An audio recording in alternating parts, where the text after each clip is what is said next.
Yeah, me too. Oh, you're right. There is that too. Right, the professor. My grandfather wears a lot of bow ties. You're right. Yeah. You're right. Yeah, but I think you're right too. Like it does exude a little bit of a nerdiness, but it depends on the man who's wearing it. You know, I know.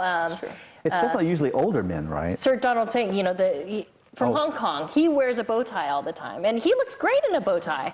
It kind of reflects his personality, though, I think, and it's a bit. But don't you think, doesn't it speak business to you? Isn't that what it screams out? Is business? Because he looks like a businessman. He is a business. Yes, because he is a businessman. Maybe, but kind of, I don't know. When I look at it, I kind of think a little bit of a father figure too. I don't know why. Maybe that's just my own experience with bow ties. I think maybe experience has a lot to do. Bow ties to me feel a little more warm than ties. Than corporate, right? Than your regular tie. Yeah. They have a little bit more character to some extent. Yeah. Well, see, there's these bolo tie. I've never been a fan of those. You know what? Neither have I. We can, leather straps, silver. It's very Southwest. I've never been a fan. It's an affectation, as they say. I don't think many people wear that. Although you do see bolo ties in China. You do? Yes, I've never seen one. Maybe because of doing TV and stuff, but I've seen quite a few people with bolo ties. I say save the bolo tie for your cowboy costume. Yeah. Isn't it a very American thing, though? It's not a Chinese thing. It is. It's a very American. Southwest sort of thing. Yeah. Now, what is he's wearing? Beckham. Well, see, what do you call that? I think David Beckham can wear anything. Ascot? It's an ascot, and he would look very good. handsome. Yes. But that's like aristocrat, right? Classic. Classic. British. And wedding. Like I think some afternoon, very classy, elegant weddings. Yeah. I haven't seen this look in China. To my knowledge. I find it like, do you know the word hoity-toity? Yes. It's like pretentious, Yes. Oh, we're speaking with a British accent, Come to the drawing room. Do you have something against the British culture? No. That's the first I mentioned. No. But I mean that just strikes me as, aristocratic. It does seem, like you said, aristocratic. Yeah. Or going to the horse races today or something like that. I think for mostly, I think in China, you mostly see ties. They're regular, straight, classic ties. The ascot is from old time, I'm just thinking about old movies that I've seen, period pieces through Europe. That's what they used to wear, Right. So maybe that was probably the origin of our modern day tie. Yeah. Oh, you could be right about that. Okay, here we go. Belts, a nice belt. Yes. Who notices belts? Oh, people notice belts. It's all part of the outfit. Okay. Especially these days. No. And then, now this is an interesting one, these next two. The first one is a pen, a nice pen. Pens are important here. Yeah? Pens are important here. Because it's all But wait a minute. Fountain pens especially. Yes. Because writing Chinese is so, to write Chinese well is a big thing, big deal. And a lot of people who write well have actually studied calligraphy with a brush and ink and everything. And so if you have a nice pen that can convey that you have had this sort of background and you write really well, it's a status thing. I wonder how much of this is a feedback between, advertising and the actual reality of the situation. Because there's, advertising can play a real important role in this kind of thing.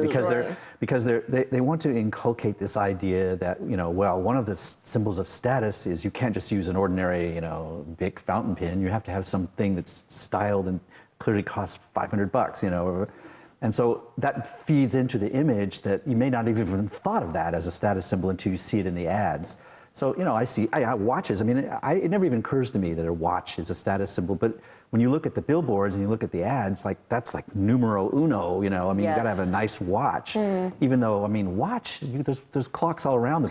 On my computer has a watch. Why do I need a watch? I was going to say, and a lot of people choose not to wear watches now because they have cell phones. You can always, check your time on your cell phone. Right. But again, it doesn't matter. It's not for the practical aspect. Well, it's that's for true. the status. But I do know many what I would call successful men who like to buy watches. There you go. They even have, boxes now where men can have, they don't buy jewelry boxes. They sell these boxes where you can have 10 or 12 watches. And if they're kinetic, the kind that don't use a battery, then it'll constantly wind it while you have it away. That's Yeah, they're high fancy tech. and they're expensive. Ooh, I bet. Yeah, so I think you're right, though. I mean, there's a little bit of a commercial marketing aspect to this that's saying, this is what you need to buy. This isn't what you need to look like. A little bit. I think it's a lot.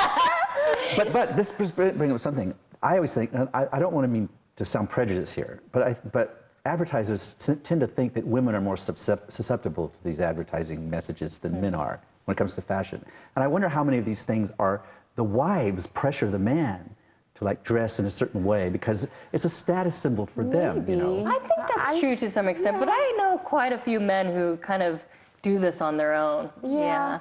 All right, well, you want to learn how to dress to impress? Okay, well, stay tuned.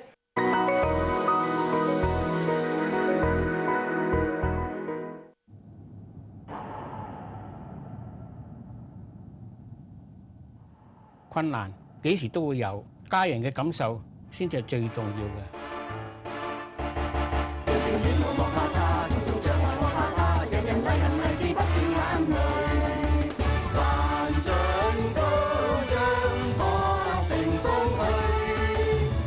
There are always more solutions than problems. Love yourself. Love your family.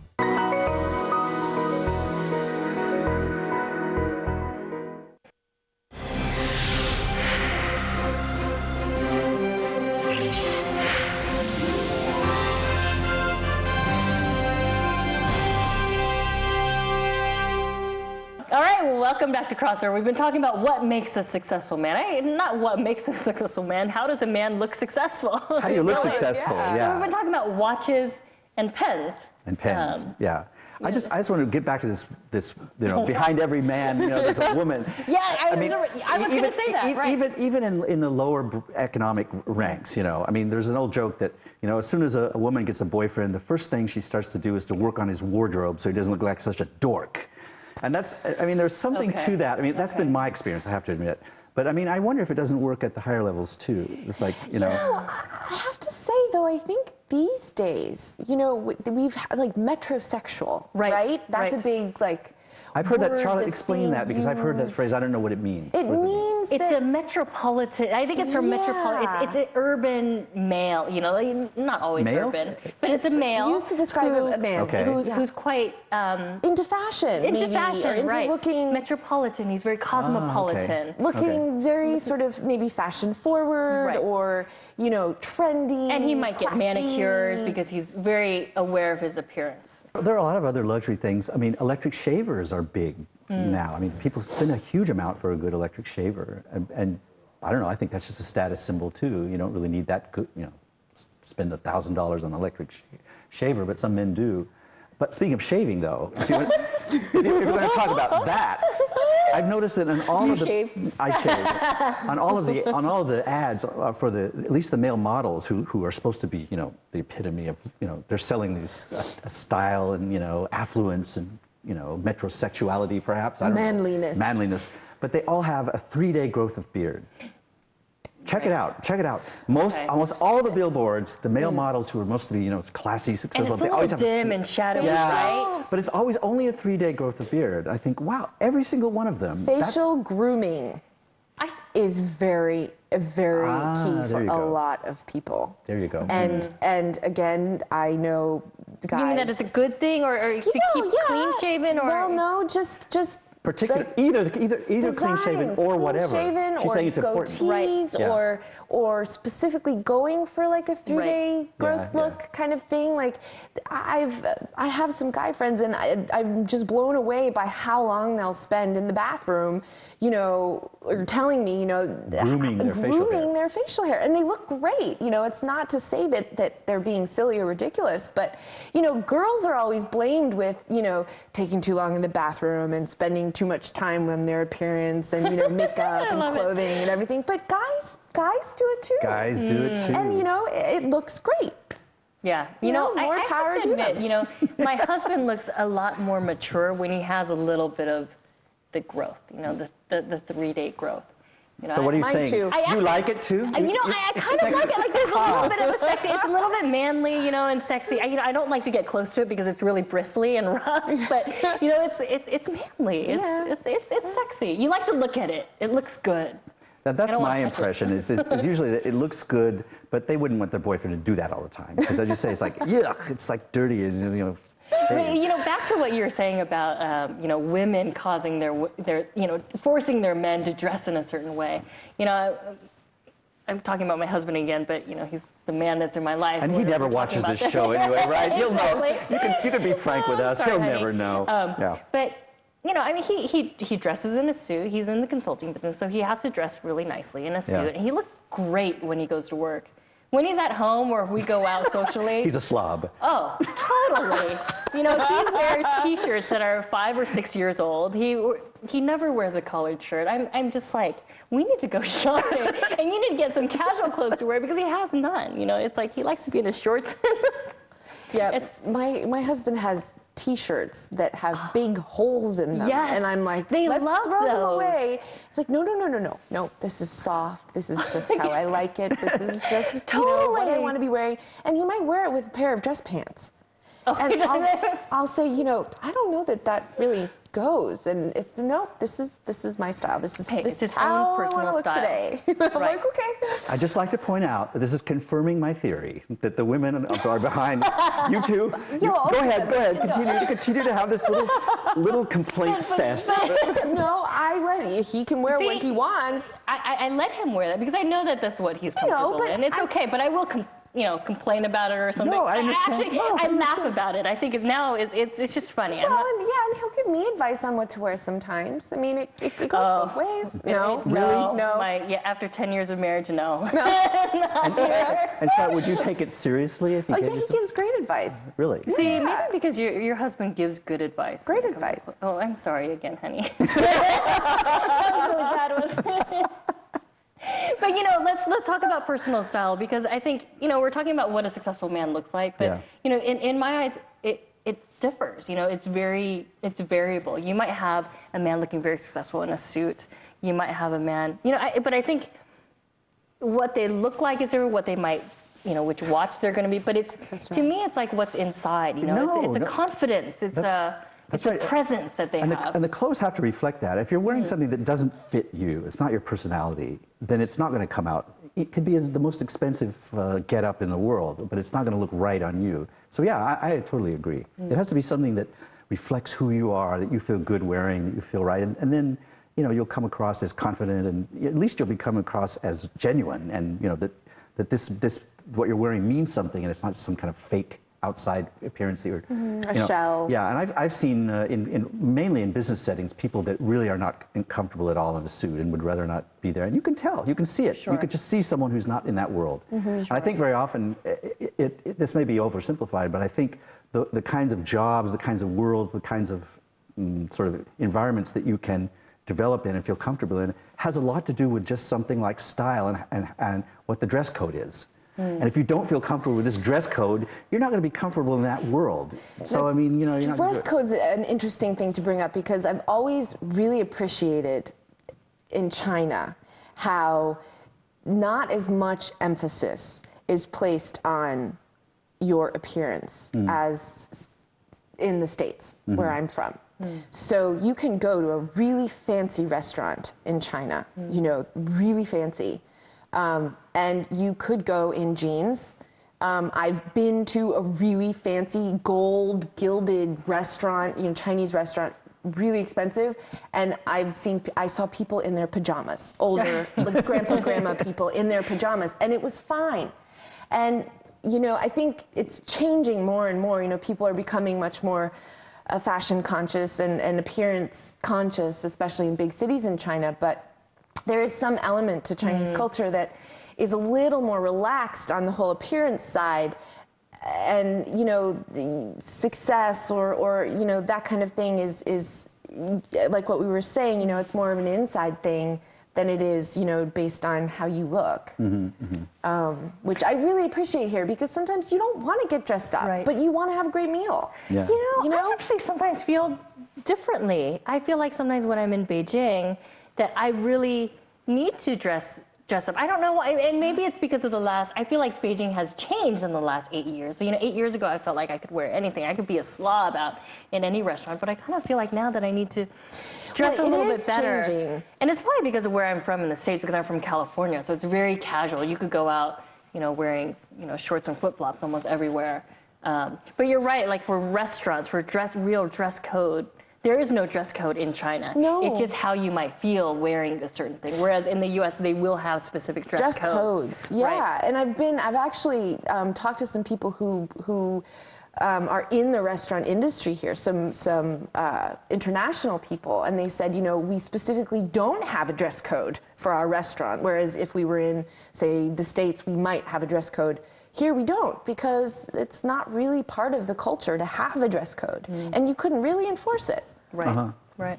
So when you look at a man that you find, at least it seems to exude, success, maybe even power or something, what are you actually looking at? Are you actually looking at the clothes, or is it some like a gestalt? Like when I see someone I think of the old, Sean Connery as James Bond, or now George Clooney, in some of his roles, when he just comes out and he's just masculinity and confidence and power. I think, how does he do that? I mean, what is it? Because it's partly the clothes, right? Right. What well, is it? You know what? I'm not going to answer that question. When we come back, we're going to have George Clooney. Yeah, we're going to have a little George Clooney is going to come on the show and answer that question. Wouldn't that be great? All right, stay tuned.